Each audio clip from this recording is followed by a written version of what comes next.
তাহলে ফাইনালি দরদ সিনেমার লেটেস্ট আপডেট এসে গেছে। দরদ সিনেমা কখন রিলিজ হবে এবং কোন কোন দেশে মুক্তি পাবে, তো আজকের এই ভিডিওতে বিস্তারিত আলোচনা করব দরদের বিষয়ে। তো দেখেন, যদি আপনি একজন বাংলাদেশি হয়ে থাকেন তাহলে তো অবশ্যই আপনারা জানেন গত কয়েকদিন আগে বাংলাদেশের পরিস্থিতি কী ছিল, যদিও সেই সময় দরদ সিনেমার কিছু আপডেট আসার কথা ছিল, আর সেই জন্য কিন্তু দরদ সিনেমার কোনো আপডেট আসেনি, কারণ বাংলাদেশের পরিস্থিতি অনেক খারাপ ছিল। কিন্তু বর্তমানের কথা যদি আপনি চিন্তা করেন তো বাংলাদেশের পরিস্থিতি কিন্তু মোটামুটি ঠিক হয়ে গেছে।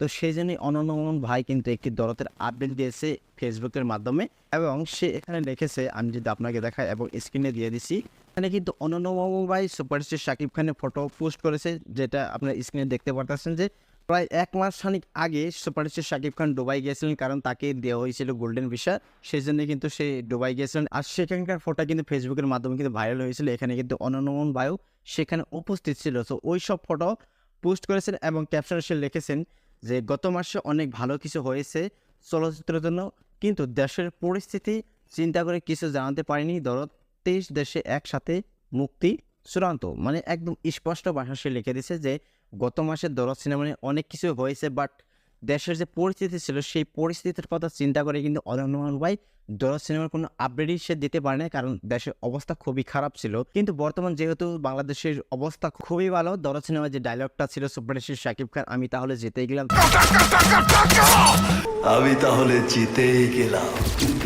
বাংলাদেশে যত স্ট্রিম আছে, যত প্রতিবাদী যারা সরকারের বিরুদ্ধে প্রতিবাদ করেছে, তারা কিন্তু অবশেষে জিতেই গিয়েছে। আর বর্তমান সময়ে কিন্তু বাংলাদেশের পরিস্থিতি মোটামুটি ভালো। হ্যাঁ, আমি একটা কথা নোটিস করলাম সোশ্যাল মিডিয়ায়, বাংলাদেশের কিছু হিন্দু মানুষ, যারা হিন্দু ধর্মের মানুষ, তারা বলতেছে যদি আমরা বাংলাদেশে থাকি তাহলে আমাদেরকে অত্যাচার করবে।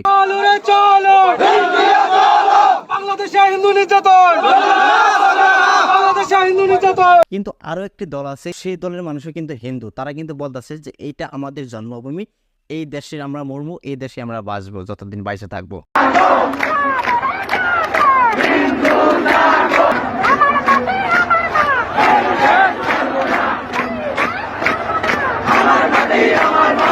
এই যে আমি বুঝতেছি না বাংলাদেশের যে ইস্যু, এই ইস্যুটাকে কেউ কেউ কোনভাবে দেখছে, কেউ কেউ বুঝেনি তো আর কি বলতে চাইছে, আর খুইলা বললাম না আর কি। তো যাই হোক, সুপারস্টার শাকিব খানের এই দরদ সিনেমাটা একটি ইতিহাস হবে বাংলাদেশের। কিভাবে ইতিহাস হবে দেখেন, হয়তো এই প্রথম বাংলাদেশি কোনো একটি সিনেমা একসাথে 23টি দেশে মুক্তি পাবে। আমার মনে হয় না এর আগে বাংলাদেশি কোনো একটি সিনেমা একসাথে 23টি দেশে মুক্তি পেয়েছে। আর যদি হয়ে থাকে তাহলে অবশ্যই কমেন্ট বক্সে লিখে যাবেন। আর হ্যাঁ, দরদের রিলিজ ডেট কখন দেখেন, যদিও রিলিজ ডেটটা তারা এখনও রিভিল করে নাই, কিন্তু মাসটা কিন্তু তারা রিভিল করেছে। সুপারস্টার শাকিব খান নিজেও বলেছে সেপ্টেম্বর মাসে এই দরদ সিনেমা মুক্তি পাবে, কিন্তু কোন তারিখে মুক্তি পাবে এটা কিন্তু এখনো আসে নাই। और जो पिक्चर आ रहा है सामने सितंबर में, दर्द, वो कैसे रिलीज कर सकता हूँ। অবশ্যই পরবর্তী আপডেট আসবে যে দরদ সিনেমা কোন তারিখে মুক্তি পাবে, তো ওই সময় কিন্তু আমরা সবাই জেনে নিব। যাই হোক, আজকের ভিডিও এই পর্যন্তই ছিল। সবাই ভালো থাকেন, সুস্থ থাকেন, আমার জন্য দোয়া করুন।